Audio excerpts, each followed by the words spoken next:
Hey, what is going on, everyone? Devin Knupp here with another video, providing you guys massive value and fire content like always. If you're new to the channel, join the fam, join the gang by hitting the nice looking subscribe button down below. In today's video, I'll be talking about how to get by your buyer and make sure that they don't know how much you're making on your deal, especially if you're making like 6 figs on one deal.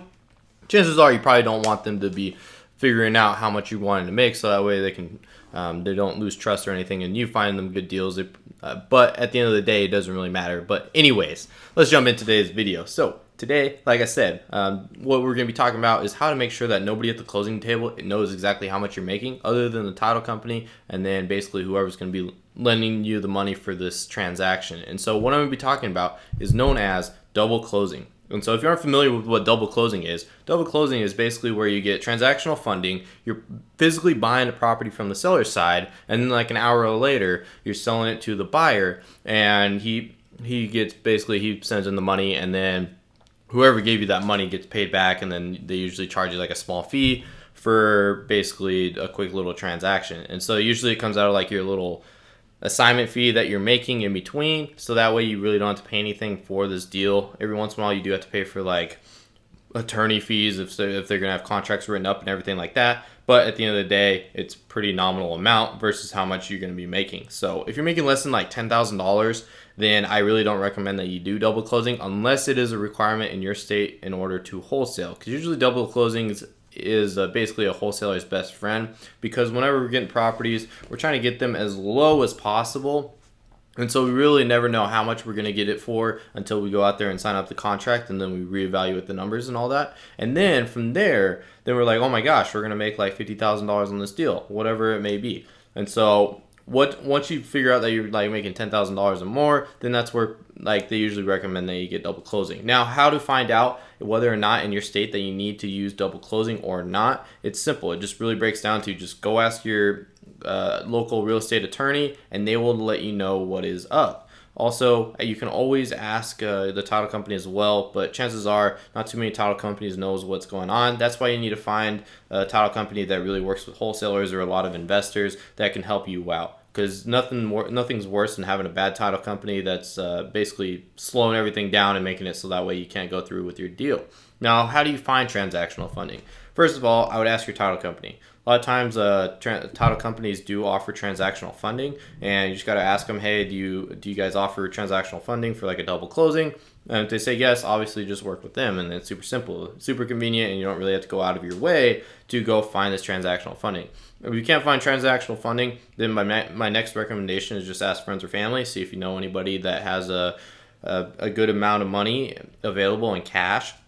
So that way you can just ask them, hey, like basically just explain the whole thing. Just say, hey, I just need it for the transaction. We can get papers written up and everything. It's going through a title company. It's all legitimate, and I just need the money so that way I can make my assignment fee very quickly. And so a lot of family members should be able to help you out, but if that resource is not an option, then there's a third option for you guys as well. If you just go online, there's a couple different websites, and basically just Google for transactional funding, and there's a few sites that will help you out. And so I would really ask around, maybe look on some forums, do a little bit of research before you invest into one of these companies, or let them basically use transactional funding for you. And so just ask around until you find the perfect transactional lender. Also, like a lot of private money lenders in your area should be able to do it. And so just make sure they're not charging you outrageous fees or anything like that, and you should be good to go.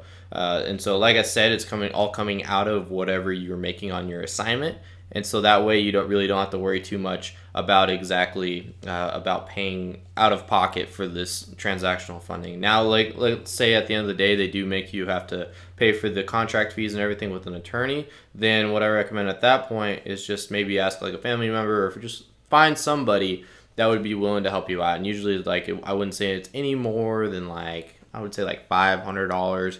It really depends on the state. I can't give you an exact number, as it does really depend. And I don't really ever have had this problem. A lot of times when I do deals, I do assignments. And so basically what an assignment is, if you are new to the game, is basically you get paid out at closing after the deal's been funded and everything like that. And so that way you really don't have to worry about anything. And so also a lot of times like you can have the buyer just like fund the deal and everything, and basically like ahead of time, so then you don't really have to worry about anything what's going on. That's usually how an assignment works, but like I said, it really depends on your state. And so also it really breaks down to like how much you trust this buyer, because if you don't really trust the buyer and you never really done deals with them, or before they seem kind of sketchy or whatnot, then what I recommend is definitely do a double closing just to make sure to cover your butt basically, and make sure always to get an earnest money deposit from the buyer, because if you don't do that, then basically the buyer has nothing holding them back from canceling, because this is such a huge risk for like especially like the seller, as they're sacrificing, like usually they're on a tight schedule, and if they don't sell the property by a certain date, then they're losing out on a lot of things. And so you want to make sure that you get an earnest money, so that way if you have to cancel, you can make it worthwhile for the seller. And usually like with the seller, like me, like the agreement between me and the seller, I usually do nominal amounts of money, like $10 to $100, nothing really much. But if I have to cancel, then I would feel terrible, and I would want to make sure that I have earnest money from the buyer, especially if we already signed up the deal and everything. Then I would help them out a little bit just for wasting their time basically.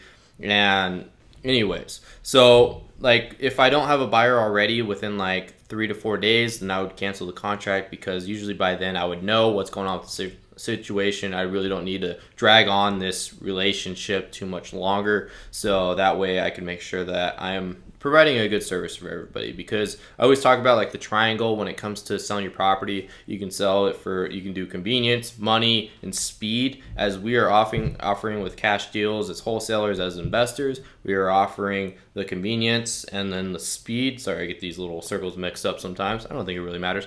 But anyways, we usually sacrifice the money for the other two things. And if we can't fulfill the convenience or the speed, then obviously we're doing a disservice for the people that we're working with, the sellers and everything. So that's why we really, really want to emphasize on doing everything we can to help them out. As whenever you meet up with the seller, you really want to figure out what their situation's going on, and just build rapport with them and really just try to help them out. Now, don't really worry about making money, just worry about helping them out, and then the money comes with it, just because, like I said, we're helping people out. And so anyways, I hope you all enjoyed today's video and really got a bigger picture on what a double closing looks like essentially. And so if you guys have any more questions, feel free to hit me up on like Instagram or Facebook, and just shoot me a message. I'll try to get back to you as soon as possible, and I'll answer whatever questions you got possibly inside of there. But I just understand I do get a lot of messages inside of my two messengers and everything. And so anyways, also one cool announcement inside of my Facebook group. It's called Wholesaling, Modern Wholesaling Community. My bad, I can't remember sometimes. Modern Wholesaling Community. We just hit over 1,000 members inside of there, so which is awesome. It's cool because we just started it like 2 months ago, maybe a month and a half ago. And so it's awesome that it's been growing so much.